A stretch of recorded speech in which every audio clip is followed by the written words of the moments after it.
Salubonani mwili eZimbabwe, ngithemba liyaphila emakhaya lalapha elikhona bonke abalandeli be-Drewmas Media. Ibizo lami ngingunoni, ngihamba lo bamdala wami. Salubonani Shumba. Mandlovu. Linjani? Murise. Siyaphila linjani? Mina ngishapha. Kazwai muri eZimbabwe nasirare mwezuva. Kusangana kwatiri kuita mune chimwe chirongwa zvakare. Nau dzimwe dzatiri kusangana nadzo dzinoshungurudza. Nau yatinayo zuva ranhasi ndiyo yakangofanana neanometa yevarume vanoramba madzimai avo mushure mekunge vaona mwana azvarwa aine urema. Vedwe. Chiko chiri kumboitika munyika yaBaba? Munoti kudi? Namhlanje indaba esihlangane ngayo indaba elusizi, indaba ezisubuhlungu, indaba ephosi ihambelane lekaNometa owazala umntwana ogogekileyo. Namhlanje phela sesihlangane lomunye futhi owesifazane osehlangane lohlupho oluphose lifanana lolukaNometa elokuba lo mntwana ogogekileyo.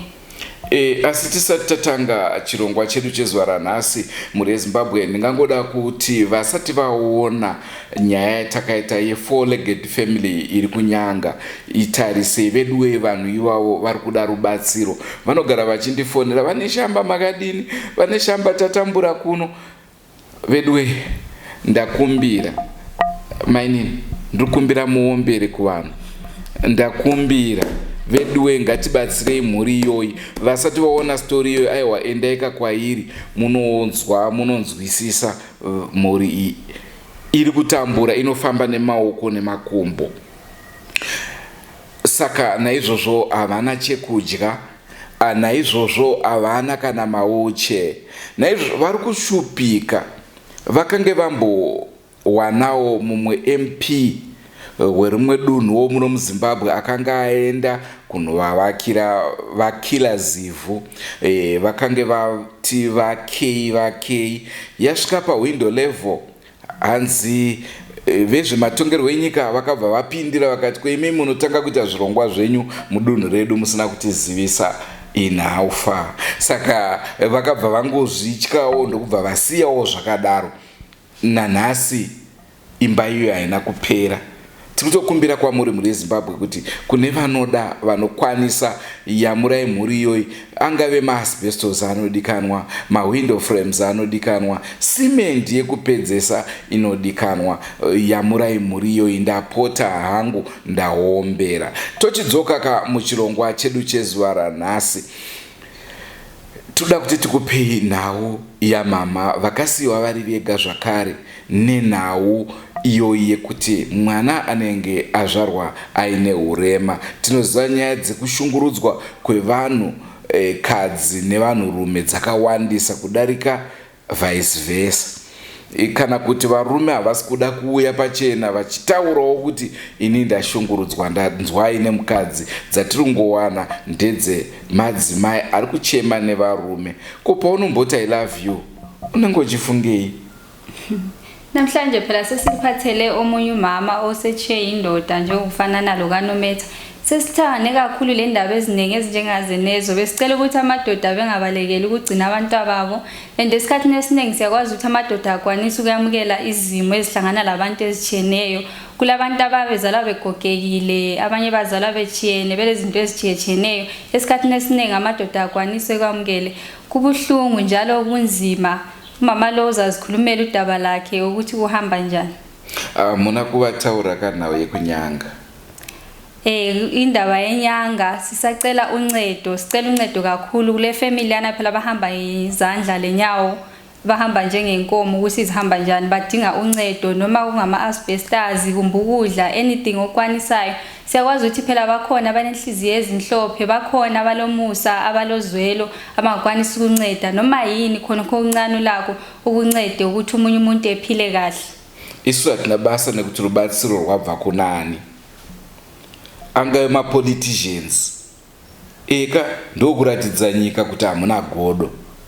Angave machechi, ratidzai nyika kuti nyangwe asiri muAnglican munokwanisa kubatsira munhu asiri muAnglican. Regedza tipinde munhau yedu yezuva ranhasi. Hama inorwadza, inhau inoshungurudza zvikuru. Rangu zita ndinonzi Andrew Neshamba. Senguva dzese, don't forget to subscribe to Drewmas Media. Drewmas Media, taking you to another level.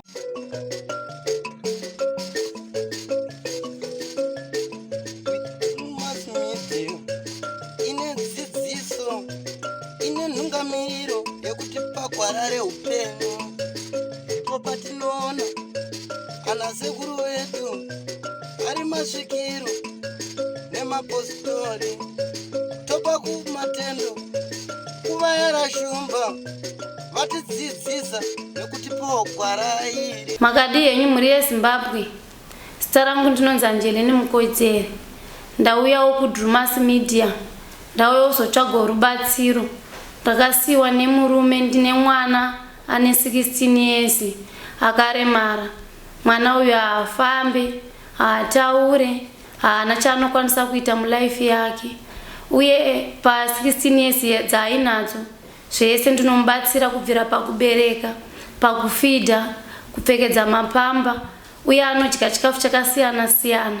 Handiende kubasa, saka ndokumbira rubatsiro kumhuri yeZimbabwe. Uye mwana uyu haana wheelchair, haaende kuchikoro, handinawo pekugara, handikwanise kuenda kubasa nekuda kwemwana iyeye. Panguva ino kukura kwaaita, ndiri munhu ndinoraramawo nemapiecework, saka ndakutotya kuti patime yandiri ndiri kumapiecework paipai anogona kungobatwa nevanhu vechirume nekuti mwana uyu akura.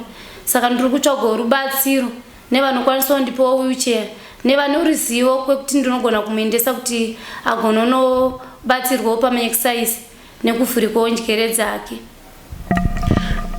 Hongu nhau tainzwako baba varipi? Baba vemwana vanokwanisa kugamuchira urema hwemwana. Pavakatanga kuona mwana kuti mwana wedu anorwara, vakandishedza vakanditi zvona, mwana wedu uyu chisungairwa sungairwa. Ndikati mutauri muchidaro kuti mwana chisungairwa sungairwa, munototaurawo zvakanaka kuti ndigonawo kunzwisisa zviri pamwana. Ndipo vakanditi zvona, mwana wedu uyu anorwara. Ndibva vasonditsanangudzira kurwara kwaanoita. Saka kubva patime yakanga akaona kuti mwana ndo zvaari, hatinozomboenderera mberi nerudo rwedu. Akabva akutotanga kutondudza kuti mwana wako ane maexpenses akawanda, anoda sipo every day, anoselecta chikafu, saka ina handikwanisa kugarisana newe, enda kumusha kwenyu, mwana uyu zvaari ndezvekumusha kwenyu. Ko imimi pamaiudzwa nemurume kuti mwana wedu haasi right, imi maisazviona here kuti haasi right? Kutaura chokwadi, inini semwana anga ari first born, ndinombobvira ndakatombozviona, but pane pamwe pandakazongonyumwawo kuti mwana uyu anga akakurisisa, mafaranera, manepi atakatenga aisakwana, uye ari pasi wakamurarisa pamubhedha aisamuvhawo zvinoita vamwe vana zviya zviya. Saka ndaimbobvunzawo vamwe vachiti mwiri womwana uyu wakakurisisa zvakanyanya. Saka ndakazotonyatsotogutsikana kuti mwana wangu anorwara, ndazotodzokera kuchipatara. Pandakadzokera kuchipatara 5 months ndopandakaudzwa kuti mwana wenyu ari disabled. Chatingade kunzwa ndechekuti imimi muchiti masangana nemurume wenyu, makasangana sei kuti paive nerudo chairwo here?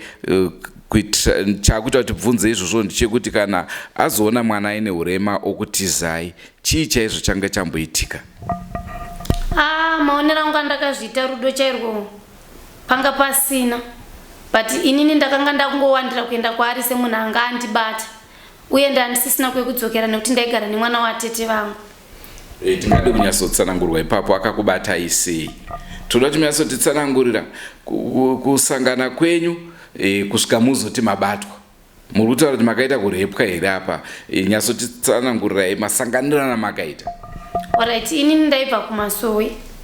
Munhu wandanda kutomboitawo days kunge 2 months 3 months ndichidanana naye. Saka akazondifonera ndobva tasangana. Anditi ndokumbira kukuona pamashops vandaenda. Saka pamashops paakaenda nekwakuri nechekuseri kwatakazofamba tichienda kukapaki. Tasvika ikoko zvikanzi andoda kuti nonoono hama dzangu. Vanova ndoambuya vake. Takaenda kuna mbuya ivavo. Tasvika kuna mbuya ivavo ndopakanditi iye ndoona sekunga anga akataurana nambuya vake. Kwakundisiya mumba muyeme. Andisiya mumba muyeme. Akazodzoka kuma 12 kunze kwakuyedza nemakisi. Adzoka nemakisi ndopa anga atorara neni. Saka arara neni ndakatangofunga kuti kumusha mai vangu vakafa, baba vangu variko, handina kwekuenda, uye kurara neni kwaita handichazoti ndine nhumbu here kana kuti handina. Ndobva ndangozvishingisa, ndobva tonditi chitoenda kumba kwangu chigara unotora hembe, bva ndadzokera. Saka time yandakadzokera kunotora hembe ndopa ndakasangana nabamunye zvikanzi murume wako atizwa futi nemwe mukadzi. Handozvitora sechokwadi, ndakafunga kuti pamwe wadonzwa kuti ndinoti kudii. Bva ndaramba ndakangogara. Kumatime mumwe wangu achibva asvika musikana, akasvika ndiripo ndatobika sadza, zvikanzi ndokumbira kuona no rest. Ndakati hapo zvikanzi ndiri mukadzi wake, ndatotisira akauya nebhegi rake, aiva ari form 3. Bva ndati amirire achauya. Bva azouya, bva taenda kwana baba, tanopiwa maintroduction, bva tadzoka, bva tatovata tese mumba imomo tiri 2. Mangwana acho futi kuchichena kumazorodoka, bva kwauya futi mumwe wechi3, bva taita vakadzi vechi3 mumba imomo. Saka tanga takurarama muupenyu hwekuti ini ndanda kungomanikidzwa kuti hapana kwandiri kuenda, uye handina munhu wandosvika ndichiudza zvandaitwa nemurume. Saka takaramba tiri mukugara, bva tarohwa netsunami yainzi Murambatsvina, bva tanogara kunonzi kushow kunzoko. Saka patikanogara ikoko ndopakati inini handichikwanisa kugarisana nemi wakadzi muri 2 mandiwandiri. Bva ndangoramba ndichingoshingirirapo, ndasingazoti ndine nhumbu here kuti handina. Saka ndakasiyana nemunhu ndichazoita sei. Saka ndangoramba ndingori paari. Bva tazobva ikoko, bva taenda kuBelvedere. Taenda kuBelvedere tinoona ipapo ndikubate muromo, musati maenda kuBelvedere makugara naye, musingazivi kuti mune nhumbu here kuti hamuna, muri kuda kunditaura here kuti munguva iyoyo manga musasangana? Nguva iyoyo papa akunetsa kuti tisangane, because iye akabvunzawo kuhama dzake kuti ndinofanira kuita sei. Zvikanzi uri kufanira kutora munhu watinoziva. Saka kusangana nini kwacho anga kunyepedzera kundituma kana kuti kumashops ndine vamwe bamunini. Ndaenda kumashops nevamwe bamunini veve, ndakazongodzoka taizongorara kusvika pamwe kana 2 weeks dzatokwana achingoita sekudaro. Masvika kuBelvedere? Tasvika kuBelvedere, zvanzi namai munotofanira kutoenda kumusha, hamugari muno mutaundi. Bva taenda kumusha. Kumusha kwamurume? Bva taenda kumusha kwaMurehwa Center. Tasvika kumusha, ndobva ndakugara kwamwene vangu kusvika tazopiwawo pedu. Saka tapiwawo pedu ipapapo, handine zvimwe zvandaisanzwisisa zvandinogona kususpekta futi pamwana. Ndandiri munhu wewe kuti ndaigara ndichirohwa everyday, ndichigara ndichirohwa. Dzimwe nyaya dzacho dzandaitoroherwa dzinotonyasa kuti kana kuti ndizitaure. Ndaigona kutongoroherwa kuti ndikuda kuti munditengerewo muriwo, panext panogona kunge pafa mombe. Akutoti aiwa inini handidi tudye nyama yakafa yega. Semunhu ndandakazvitakura ndaingoitawo moyo, ndobva ndaenda kuya wozongosvika nyama yeye mumba aitozongozviziva kuti ndokandaitora kutobatawo ndura. But marovero yaindiita aiita zviyo zvokuti ainditsikirira dumbiri, onditsikirira dumbu kudaro. Ndobva ndazongowana kamukana, ndobva ndabuda ndonoripota kuhama dzake. Kusvika ndazonyatsonoti hapana pandakagara hangu, but hapana chekugarira. Saka ndanda kungogara kuti ndivavarire ndiwane kusununguka mwana wangu. Saka ndichiendawo ikoko, ndaendawo kumasowe semunhu anga akazvitakura. Kumasowe ikoko kwandaenda kwainamatwa nevanhu vakati wandei vemufamily mavo nevamwe vemuraini. Saka pakaita munhu 1 mumwe murume so akandiprofita. Murume uyu yanga iri best friend yemurume wangu. Ndobva nditi amai sumuka, ibva ndasumuka. Zvikanzi ndiri kuona zvamakatakura mudumbu menyu, mune mwana arimo, but ndinovimba kuti hamumutume. Mwana uyu muchamuzvara, but haana chaachenga achiita muupenyu wake wese, zvichireva kuti amai makagadzirwa. Bva ndati ndakagadzirwa, nana akaramba kundizivisa kuti ndakangozvitora sezvinhu zvisina basa. Bva ndasvika, bva ndaudza murume wangu, bva ngoti apa maprofita anonyepa. Tabva ipapo, bva taenda kwaMutoko kumativi mana, kumasowe futi. Tichingosvika kumasowe ikoko, pane vanhu vese vanga varipo ipapo, ndakatosarira kumashure. Ndakabva ndatosumudzwa futi kuti amai anga atova mumwe muprofita asisiri uya uyu. Mudumbu menyu mune mwana, but mwana iye ndiri kuona sekuti hamumutume, achatokupai dambudziko. Ndikafunga kuti anonyepa. Ndakabva ndabva ikoko, ndabva ndaenda kumusha kwedu kumaondarweni, ndatoshanya kumusha kwamai vangu kunowa kwamudzengerere. Saka amai nina vakandisiya kumba, bva vatungamira kumasowe. Vachingosvikawo pamasowe pepe, bva vanzi mwana wamasiya ndiri kumuda pano pamasowe. Mai vangu bva vanditumira munhu, bva ndatosvika futi pamasowe, bva ndatsanangudzirwa zvakafanana neizvozvo. Ndopandakazotanga kutonyatsaugutsikana, ndichikatotakura dumbu kuti mudumbu mangu mune mwana, asi mwana wangu akaremara. Ndobva ndazosunuka. Mwana wemukusunuka kwandakamuita, ndakaita wiki rese ndichirwadziwa. Ndatanga kurwadziwa uri musi wemande, bva ndazosunuka musi weFriday. Ndakamusunukira kwaMurehwa Center. Ndakamusunuka musi wemande, musi wechipiri anga asisina guvhu. Zvinova zvakakachamudza vanhu vakawanda kusanganisira nemanesi. Saka pana nesi mumwe 1 akazoita kaguvhu kaika kakasarira kekudhonza kudai. ndobva ndagara muchipatara kwenguva yakareba zvisingaiti zvokutoita kunge 2 months. But pa 2 months ipapo ndakatosarira futi 2 mapedzi mukati medumbu rangu. Pandadzokera kumba, tadzokera kumba chinhu zvakava zvichingondirwadza ndichingoshushikana kuti chii chiri kumboitika mudumbu mangu. Saka ndaigara ndichingotinya dumbu riya ndichingotinya dumbu riya ndaitonzwa kuti mune chinhu chiri kumufa. Ndobva ndazongoendawo mutoilet ndobva ndazvitarisa kudai bva ndanyatsonoti ndakasara pedi riya anga atori 2 bva ndamabudisa bva ndamarasa. Bva ndaudza murume wangu kuti ndo chinhu chandasangana nazvo zvikanzi ngatidzokere kuchipatara. Ndadzokera kuchipatara ndopa vakatarisa inini nemwana vakati amaiti neurombo. Munonzwisiso here zviri pamwana? Ndikati handizvinzwisisi. Ndopa vakabva vandiudza kuti mwana wedu ari disabled. Ndikati zvinorevei? Zvikanzi mwana uyu achanga achinonoka kuita zvinhu zvake zvese zvizhinji mune muchitomubatsira. Ndopa ndakatanga kuzonzwisisa dambudziko remwana. Zvakaoma. Saka ipapo murume ndonguva yaakabva akusiyai kana kuti nekuti ndanzwa imwe nawo zvakare kuti makazotorana nemutweni wenyu kuti munge muchigara mese, zvakafamba sei? Ipapo ndisati ndatoenda kuchipatara kwacho ndichakatozvitakura, mutweni wangu akabva andifonera akati aina ndombogara zvakanaka kwandiri kugara. Ini sekunzwawo tsitsi anga akaroorwa kwanga akatororwa. Saka anga aitiwo ndiri kunetsana nemurume wangu atora futi umwe mukadzi. Pandati imbouyai muzoro dzepfungwa asi handisisiri muHarare ndakugara kumusha. Pandampa madirections bauya. Saka mutweni wangu anomboita mwedzi ndingatoverenga ndichoti mwedzi wechi2 ndopa akanga akudanana nemurume wangu. Asi nini handakwanisa kuzviona. Asi vana tete nedzimwe hama nevamwewo vanhu vaindiudza vakanditi iwe madhi unozviziva here kuti murume wako anodanana nemurume wako. Pandatanga kudzwa natete ndakati vanoda kundiparadzanisa nehama yangu. Tete vayobva vakazoita futi mukoma wobva vaya futi bvandudza futi zvimwe chete izvozvo zvikanzi unoziva here kuti murume wako iwe wanodanana nemutwini wako. Ndikati inini handizvisivi. Saka ndine pamwe pandakazonyumwa pekuti mutwini wangu kana kuti iye murume wangu aibvisa hembe yekumusoro newablouse kana t-shirt kuma-66 kana kuma-7 kuchangoti svibei pai. Unoona akutochinja kana kuti murume aigonochinja mainini varimo kana kuti bamunini vaigonochinja mainini varimo. Ndochibvunza kuti ko munombozvifambisa sei? Pamunhu wandee ndabvunza aigonongoti kune rima pana chavari kumboona. Saka inini semunhu andakaremerwa vaibuda vachienda kumaricho ikoko ndokune vanhu vakavaona kuti ndizogononyatsonzwisa kuti chechokwadi vanhu vari kudanana. Saka ini ndakaenda kunogarira kwamuri wasenda kukata. Pandakanogarira ndombomusiya imomo mutwini wangu ndakamusiya kwaambuya vangu. Ambuyawo ndotongori nechimwe chinhu nanhasi chinotongondirwadza kuti vanogononge vaine zvavanoziva kana kuti zvavakaona kana kuti murume wangu anga akavaudza. Vakangondudza shoko rekuti ko wasire chii mutwini wako pano wadi kumutsvagira kumwe kure kwekugara uchaona mutwini wako amitiswa. Andinombozoti vairevei but pandakazotodzoka kuchipatara ndakatosvika zvechokwadi mutwini wangu zvazadzisa zvaita saizvozvo. Saka ini pandakadzoka ubva kuchipatara ndopandakabvunza mutwini wangu zvikanzi zvechokwadi nhumbi yandinayo akatanga kuramba kuti aiziye murume wenyu ndiye kuchitungisa kwandaishanda. Ndobva ndazoramba ndakamupina bva pazoita vanhu vakauya vekumasowe vaiprofita. Saka vanhu vakangonzwa nemandiri ndopakati vanhu vaiva vanongonozondiprofita regai ndigare pasi nemwana wamai vangu ndimuudzi.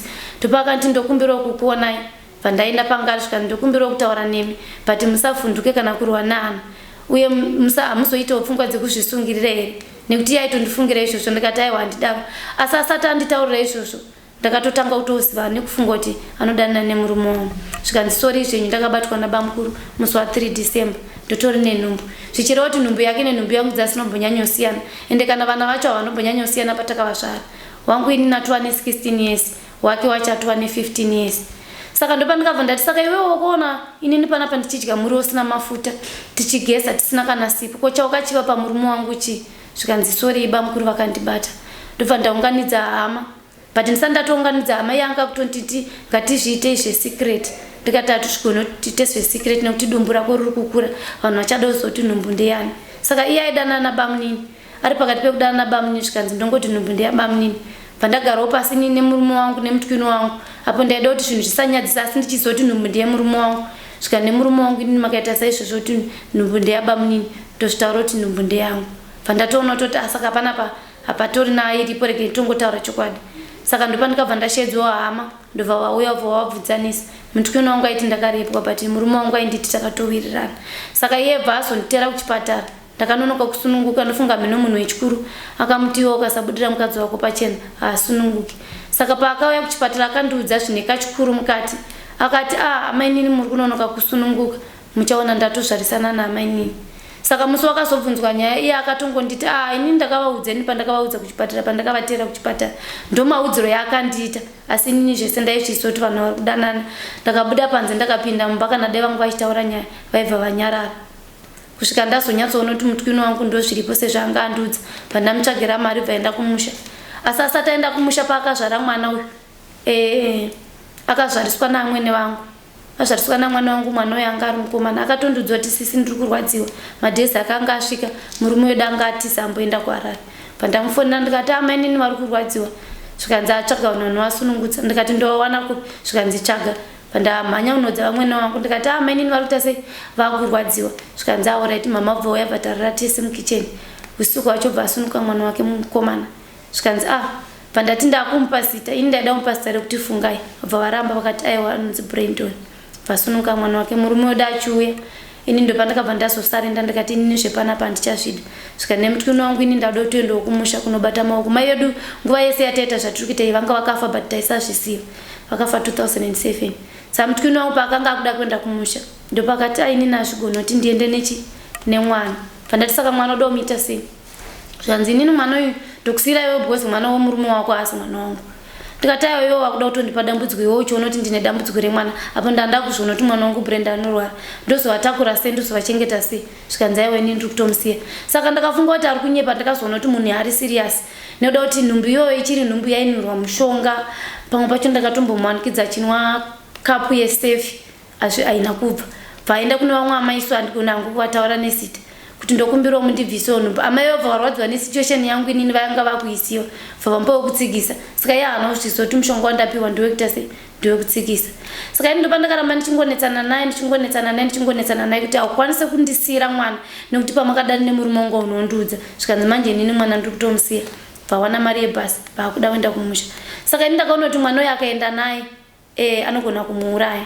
Pandanyengetedza amwene wangu pandanotaura nawo ndikati mama ndokumbirawo mundibatsiro mune muchindibatsiro apo napo musare nemwana zvikanzi avanomboramba zvikanzi munoyanai kuamai vake. Ndikati vada kudzokera kumusha but vari kuti handikwanise kuenda nemwana mwana anga apa 6 months.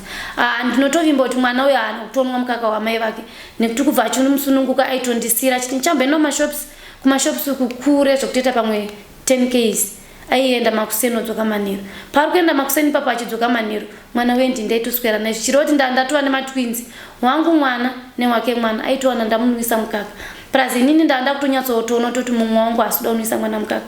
Mwana webva ndaramba ndichimunwisa mukaka kusvika pa6 months.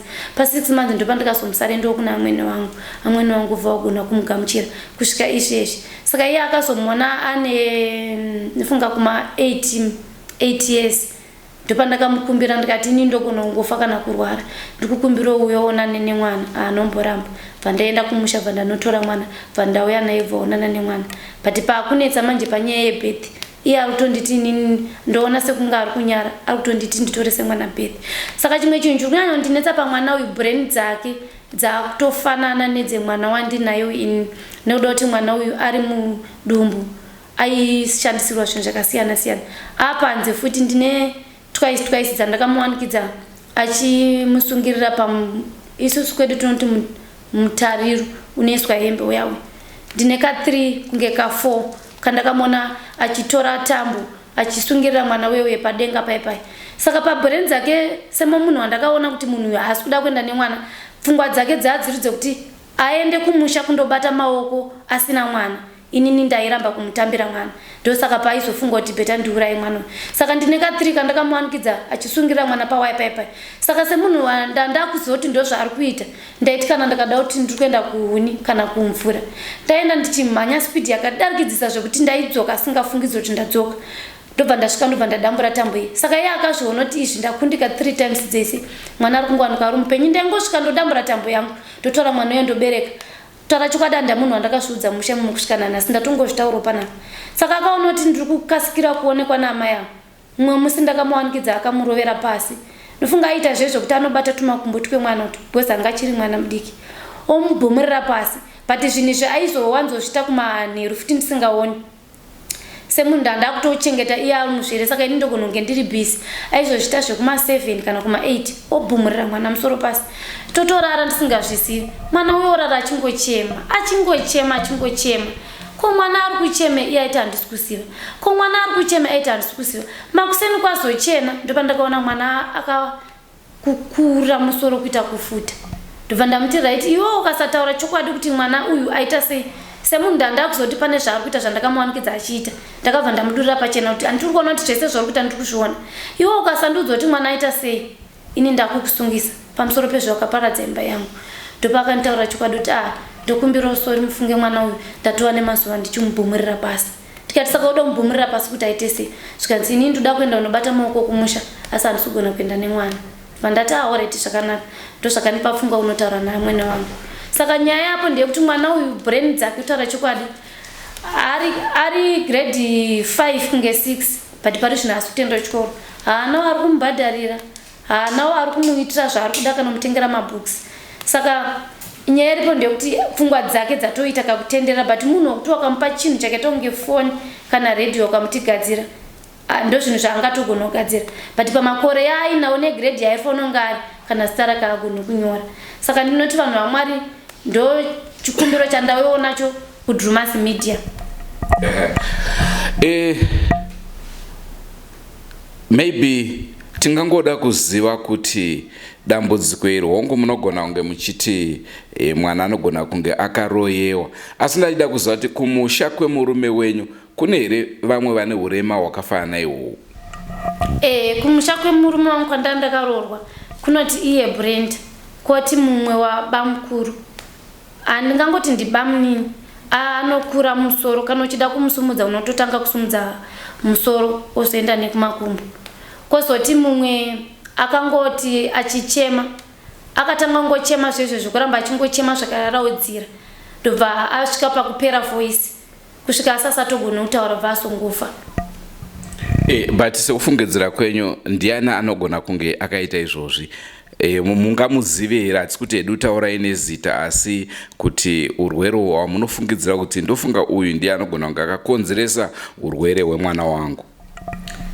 Ndinodaira sekudaro ndine vanhu vaviri vandinosuspecta amainini vangu vakauya panumber 2 nekuti ndakavaona vaine kabhodhoro kanga vainako vachimwaya tumushonga muhembe dzangu kabhodhoro rako maminesenti nezvimwe zvandisina kunzwisisa kozoti kumusha kwacho ikoko kunotori nemunhu anoti kana ndakafamba nemwana samai vemwana ndambonetseka nokuti chii chiri kuitika pamwana kune munhu anondibvunza kuti kwawakaenda wakanzi kudii saka ini zvinotondinetsa kuti kose achindibvunza kozoti mumwe musi pandakaendawo kuchechi nemurume wangu tine kumaprofita kwatakaenda kumaprofita ikoko takatonzi mune munhu wamuchasangana naye pakati ende for sure munhu iyeye takutodzokera kumba kwatakaudzwa nemuprofita ikoko ndokwatakasangana nemunhu iyeye zvakati nemuprofita achakubvunzai kuti asi muri kubva kunoshandirawo kwamanzi baba nenge saka patakatosangana naye ndo mashoko yakatotibvunza iwayo saka ndinotosuspecta kuti kumusha kwavo ikoko.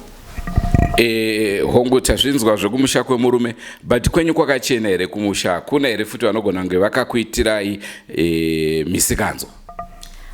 Kwese handimbokuchenesa because mumafamily madzinza unotosangana nezvakawanda.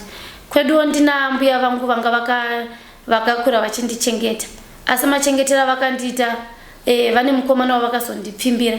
Mukomana uyu ini ndakamuramba nekuda kuti ndakanga ndazoti ndichimuona mwana kumba kwandaida kunzi ndiende kunoroorwa kwangu kwakaroorwa vanova ndotete vangu iye hanzvadzi yababa mukomana iye aivati amai saka ini ndakazotozviziva leta tete vaivatondudza kuti iwe ungade kuroorwa nemukomana wauzvizive here kuti mwana azviite unozondishedza uchinditi kudii saka inini pandakarambana nemukomana iyeye ndinoona sekuti mbuya vangu havana kufara nazvo ndakabva ndatiza kumusha ndobva ndaya kuno kuharare saka ndakazomboenda futi kuchechi bva ndasvika kuchechi koko bva ndanzi ewe une mukomana wakadanda naye kaiwewe asi mukomana iyo unozororana naye ndikati zvechokwadi zvikanzi izvozvo ndo zvimwe zvakaunza matambudziko muupenyu hwako.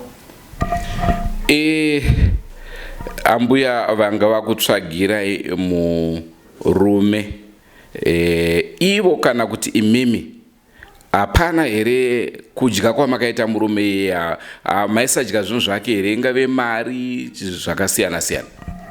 Ipapo ndinodaira ndichiti zvinhu aiuya nazvo ende zvinhu izvi zvaigona toya ndiripo chero ndisipo iye aipfuya huku nematoki nemaducks saka pese paitouya pese achuya achizoya kuzoona ini ndandisingadani nangu naye asi mbuya vaida kuti ndane naye plus anga ari munhu mukuru kwendiri. Saka pese paiuya pese aitouya nesomething aigona kuuya nematoki iwayo kana kuuya nehuku idzodzo. Saka pane pakazoita manyaradzo kumba kwedu ndopaakabva anzi nambuya unofanira kuwana mukana wekuti uonane naye utaure naye. Saka semunhu wandaizoti ambuya munhu vanoda kuti ndidane naye akandishedza ndakaenda pangari zvikanzi inini shaini nditoda kutoti nditokutora tendetese kumba kwedu ndikati aiwa hazvigoni. Saka pane pamba pedu isusu padhuze nerodi takabva tayambuka taroda iso ndichienda kurodi kusina vanhu pandatobvuma kuenda naye. Saka patime yandakabvuma kuenda naye kusango kwandakaenda naye kwakusumbori kusango zvakanyanyisa padhuze nepamba ipapo akaida mukomana yekundibata. Saka inini semunhu ndaitongonyumwa kuti mukomana yanogona kutongondibata anga airwara nechirwere chinonzi asima chiye. Ndakamukurira simba bva ndamudhonza ndobva ndamusiya akarara ipapo akateta nofunga kunge 2 hours akarara ipapo. Ndadzosokera kumanyaradzo kwakuine vamwe hapana munhu wandakakwanisa kuudza kuti ndozvandaita ndaingozvisivira ndiri ndega. Saka ndaiti ndakagaragara ndonotarisa kuti munhu iyoyo wandakuvadza weye amuka here. Akazotomuka kuma4 bva ndisaka iwo wangochida kundiura here. Ndikati aiwo zvongochida kuita kwandini handirambobvira ndambodana neyo but ambuya ndovakutomanikidza kuti inini ndigona kudana neyo kana ndikazodana neyo handizonowirana tete kumberi because pamba penyu pakarora tete vangu. Saka ini zvitaura nakuku handisi kuzvinzwisisa saka ndinoti ndizvozvo. Mati aive mukuru imi mamuri kumakore api iye anga ine makore atingati angari around makore api?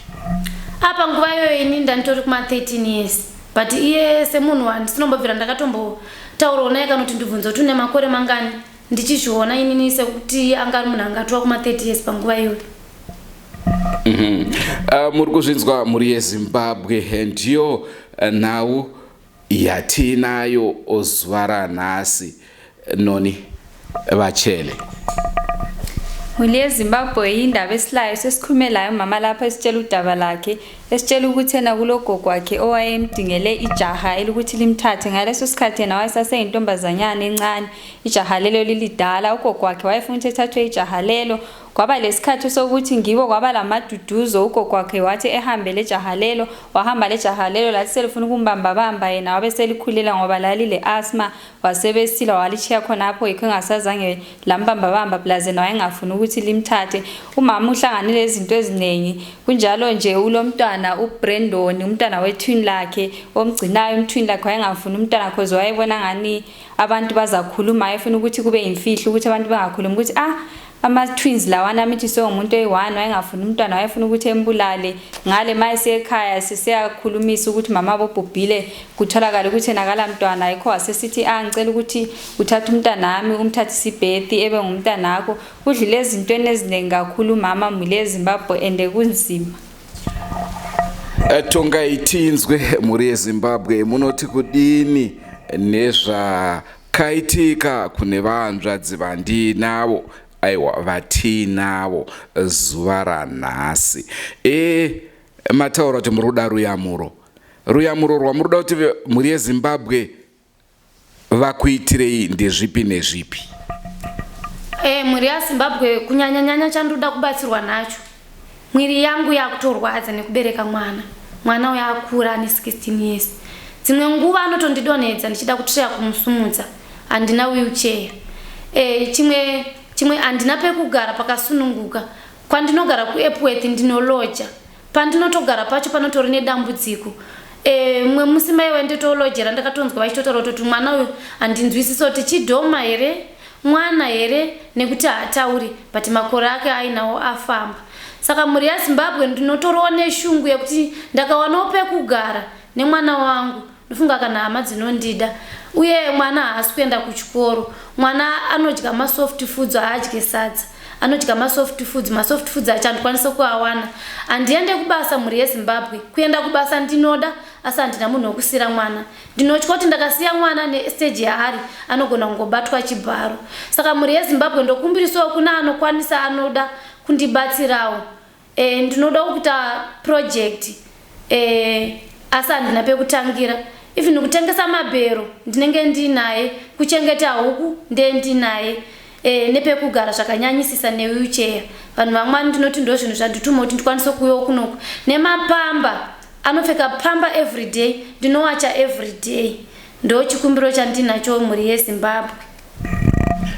Mazvinzwa ndo nhau yatinayo zuva ranhasi, yatanga tinayo zuva ranhasi. Mavanzwa zvavataura mama vari kuda ruyamuro kubva kwamuri mhuri yeZimbabwe. Saka aiwa ndinokuzivai muine mwoyo une rudo.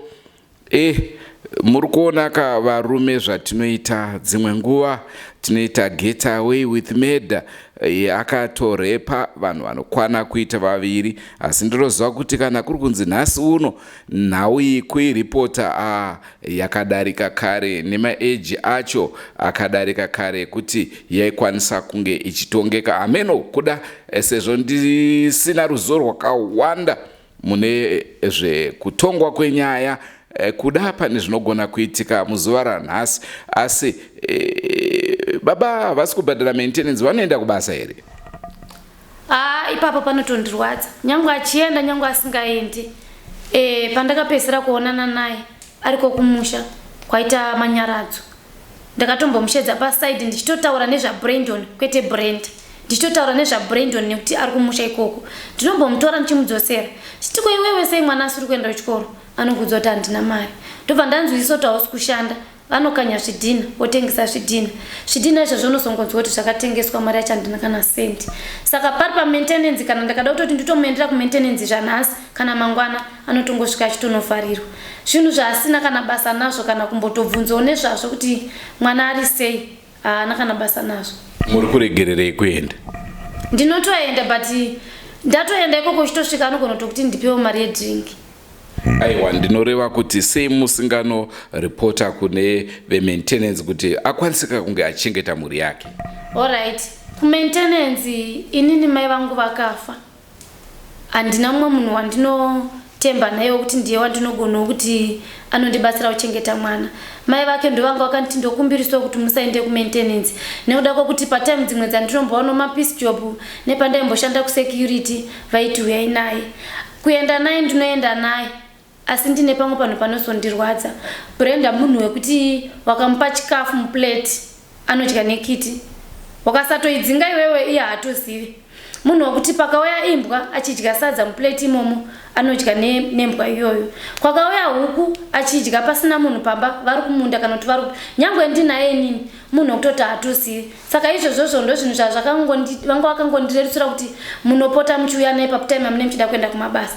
But ndakazonyatsozvitarisa kuti ndine nguva yakawanda ndichienda ikoko ndichitosvika mwana ari ega. Pamwe achitodya sadza asi achitodya nekiti. Munhu wekuti haatozive even kana tsvina yake akatomesa pamba pasina munhu, unoona chikafu chocho netsvina zvese zvakatosangana. Saka ipapo panondibata, kana kuenda ikoko ndichinotaura nyaya yemaintenance vanongonditi ndipe mwana, but mararamiro yaanezenge akuita ikoko anozenge akutongondibata chero ndinaye. Now yatanga tiinayo mainzwa inorwadza. Asi kachichemo chandinacho kumhuri yeZimbabwe ndechekuti nguva zhinji nyaya yekuti waroorwa nemurume wako woti mutwin sister wangu ngauye tigare tese, munin'ina wangu ngauye tigare tese, sezvaunoitwa izvi nachera kuti ugare neni, basopo kungotaurira nawo chokwadi achiputse ukama. Munoziva kana uchigara namai nini muri baba ka matoo baba kuna mai nini. Asi mukati muri murume mutanga kutamba chiramo, danger, basopo. Imimi madzimai ndimunozochema stereki makuti tatorwa murume. Munenge muchimbofungei kana vari mai nini varida kubatsirwa kuti vaende kuchikoro? Kwandita kumusha kuriko, ngavagarika kumusha muvatengera, kana kuri kunzi kuda kuvaendesa kuchikoro muvaendesa kakuboarding, vodzidza zvavo vachibva vachienda kumba kwavo. Kana vakauyawo 2 days 3 days vachikuonai vari muHarare, aiwa hapana chakaipa. Asi nyaya yekuti unobva watoti aiwa murume wangu tigere, aiwa tigere, ngwarirai ipapo. Iwoni nyaya ndiringokupai, asi ndoziva kuti vazhinji tatovabata vakutoti neshamba uya akuda kutaurisa, vakutikanganisira mashetsi edu, handizvo here noni? Mwili eZimbabwe selizwele lapha sihlangane lo wesifazana lo mntana wakhe leminyaka eyi16 akakwanisi ukwenza lutho akahambi akulanto ayikwanisa kuyenza isikolo akahambi uphila ngokugqokiswa amaphampa everyday ufana lo mntwana omncane ozelizolo mama lo uhlupheke kakhulu ngoba ngesikhathi esehlala lo mkakhe wabiza twin sister yakhe ukuthi ezohlala laye phumuza ingqondo twin sister wagcina wasethandana lo bamdala basebemithisana kubuhlungu kakhulu kunjalo nje sikhuluma indoda isiyakhile emrewa yena sesele lo mntwana ehawula lo mntwana noma esiyangapi kumele ukuthi embabhule njalo mama lo kasebenzi kulenye ifamily ayikhangelayo uthe abayiziphofa babone ahambe bagesela imgane enzeni ukuthi ethola amadola ethenga ama potato lama butternut ngoba umntwana wakhe lo le 16 years uyakhetha ukudla udla ama soft foods yabefuna izinto ezidurayo ubuhlungu leZimbabwe umama lo ufuna uncedo kakhulu ngoba sehlale eyi1 siyakwazi ukuthi esikhathini esiningi vela amadoda ayamukeli izinto ezinje bahle bekuchiyo makhelwane abangani bakho sonta labo la bahle bekujikele bethi lana kuthi kukhona akwenzayo kumbe wayefuna ukukhipha isisu kumbe ngundofa kumbe wayezama ukuthi ebele imali kwasekuyala kwasekusiba ngundofa izinto ezinjalo ezichiyechene uthi la uhlangana lazo everyday lapha phila khona ahlala khona muli eZimbabwe ma ikhona okwanisa ukunceda ngalutho mama lo engamnceda ngoba sedubeke kakhulu ukubhabhula umuntu le16 years landabele kwazi ukuthi kuyabe kusinda njani noma ufuna kuya ngapha akasakwanisa ukuthi yenzeni ngoba ngamchiya khonapho uthe ngamchiya khonapho ehlezi sometimes uyakwanisa ukuzenzele ngaphuza ukumtshintsha uyathatha lokhana edle ama plastic uyathatha efake emlonyeni vele kakulanto ayaziyo noma ngamchiya emgwaqweni noma ngamchiya ngaphi akakhali ngoba vela kulanto ayaziyo vele yenza ngani umntwana omncane besithola i1 month yonke into yamnakekela mama lo uthwele nzima ngoba sesele yedwa le ndaba le ukuthi umuntu engayenda sesehamba labo mayinini sebiza izihlobo mbukhazi seseyahlala la lichiye ngoba hey indoda yahamba kusasa uzabe usukhala ngathi kodwa iqiniso sesiyakwazi lathi sake siza ukuthi kukhona bamdala semithisa umayinini ngala bamdala semithisa ukhazi ngazibani bani kuyenzakala likuchiye khona ukuthi nxa lifuna ukunceda ngone ehlala ekhaya incedane because umayinini lawo yakhula la yabe ingazana lawo yakhula uma bamdala besezibonela umayinini nangu umayinini wami lapha omncane mana ngihambe lo mncane njani lo gogo lo likuqaphele lakho futhi khona okho kakhulu likunanzelele muli eZimbabwe zvakaoma inini ndine one example ndisandapedza data renyu muri eZimbabwe rekedza ndingotaura hangu chinhu 1 kwedu kumaraini kwedu kuna sisi vekwabamukuru vakatanga kuchengeta munin'ina wavo wokwa bamunini murume wavo ndokubva amitisa munin'ina kumadhara manje varidzika vemusha ndobva vati iwewe wamitisa munin'ina uri mukwasha ripa roora handiti sisi manje ndobva vati aiwa hakuna mari yangu inobva momwe mangu ichinororani munin'ina wangu nekuti mukati mukwasha aripe mari iri kuendeswawo kune mukwasha ndo mari yangu yekudya munomu munin'ina wangu ndiye akaita musikanzwa saka ina handirore munin'ina akabva atojamuka mukwasha ndobva aprotectwa then baba mukuru nabamunini havachaonani nekuda kwenhau iyoyi yekuti unenge uchigara namainini mainini muri mudzimai wangu kaere rambai Tinzwe ndingafuni uqabanisa lo chiyera muri kudaro nekuti chiyera ndiye akabata mushini asipo maigona kutaura chokwadi muri eZimbabwe ndo nyaya yatanga tinayo zuva ranhasi ndangoti hangu ngwarirai handina kuti musachengeta nehama nehama asi ndangoti ngwarirai humwe ukama hwacho so unozoona vana vemhuri imwe varoorwa vari vatatu nemurume mumwe chete machances ka ndeyekuti kana sisi venyu vakati vanondida pane kahendisamu kavakaona mandiri kahendisamu ikako imimi futi munenge makaonawo saka kandisve mhuri zvinodiwa nasisi obviously munin'ina unoida se unochida ende zvinonzi futi vanhu vakaroorana vanopedzisa vakuti akakufanana ini handibvumirani nemupfungwa idzodzo ini ndinofungidzira kuti paunoenda pamira paya uchizvitarisa so unoona handsome Saka ukazoona musikana unoti musikana akanaka uyu haana kunaka, inyaya yekuti akafanana newe. Saka unoona runako rwako iwewe paari. Saka ini kana ndikaenda kuna mai nini munenge matoona, ndosaka muchinzi makafanana Jera. Jera chii chakaita kuti wandide, wangoona ndakafanana nawo. Saka ngatisanganei mune zvimwe zvirongwa muri Zimbabwe senguva dzese. Don't forget to subscribe to Drewmas Media. Drewmas Media taking you to another level. Kubva kwandiri Andrew Neshamba. Noni chete. Hai pagcina sibe njoka Noni Neshamba. No challenge. Noni Neshamba Jera sister. Goodbye my friends. Wakamboonana tichazoonana nerimwe zuva hama dzangu. Goodbye my friends. Goodbye my friends. Wakamboonana tichazoonana nerimwe zuva hama dzangu. Ini ndokwenda kubasa kwangu. Iwe makiwe mkaranga